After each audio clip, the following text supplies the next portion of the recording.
Today I want to talk about notebooks and using notebooks to think about our art making.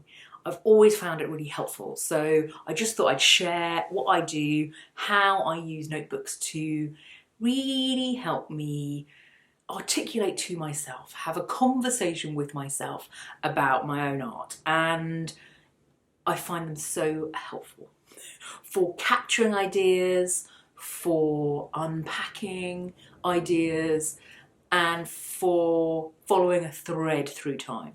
So I think previously I have talked about this little notebook that I found from 2005. So this is when I was just coming back to art making, and I can see that in this notebook I'm fairly much doing the same things that I'm doing now.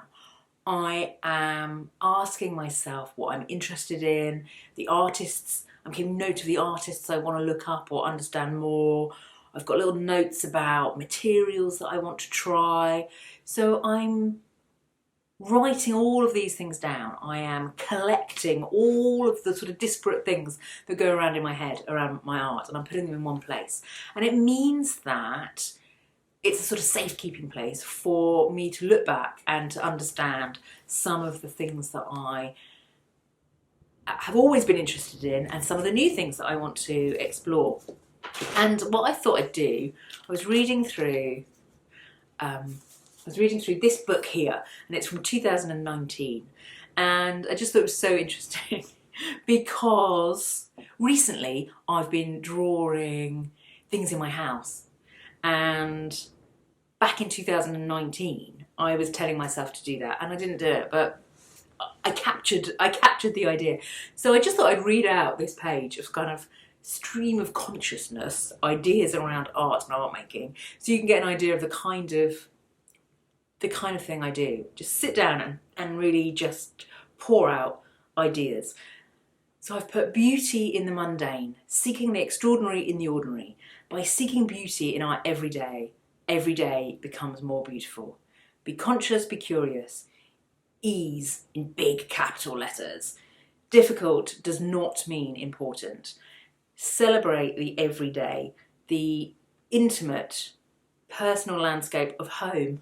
There we go. Give yourself permission to make the art that only you can. It might not work. You can listen to yourself, be your own mentor. Every page is a signpost. I say that quite a lot. I wonder if this is where it came from. Turn your own light on. Don't wait for the right energy. It is better to create something that you don't love than to not create anything. Don't identify with the negative. And then in big letters I've put colour and pattern a go-go. Home, house. So just a real talking to myself on the page and helping me to think through my own art, my own interests, my own fascinations and curiosities. And I can find it really helpful to go back and see what I was writing and to just remind myself that often we are our own best mentors. We often know the things that we need to do or the things that we should try, and tapping in to that inner intuition I think is extremely helpful in art making. And what I have recently done in just this last week or two is think about how I want my art to feel going forward. How do I want my art to feel to me when I'm making it, and then ultimately to the end viewer? But I have to say the end viewer is very much secondary. So when I'm making art, I am never ever thinking, is someone else going to like this? I'm sorry. I probably should. I'd probably be more successful if I did.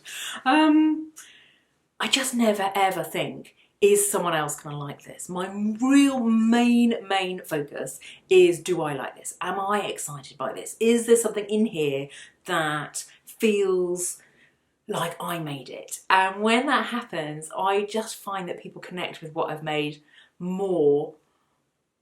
So that is really how I go about my art making and thinking about my art making. So I've put a whole list of how I want my art to feel in the coming year. I've put bold, playful, joyful, re-energized, brave, exciting, more paint. More exciting, exciting. I keep using that word. More wild, unrestricted and unrestrained. And I think I am not alone. We've all been feeling very restricted and very restrained. And so I want a sense of adventure and a sense of excitement to come about in my new art making. So a sense of enthusiasm. So I find keeping notes about what I think about my art, what I want my art to look like, the ideas, the materials, and just put it all in one place is an extremely useful practice actually, and it really helps me to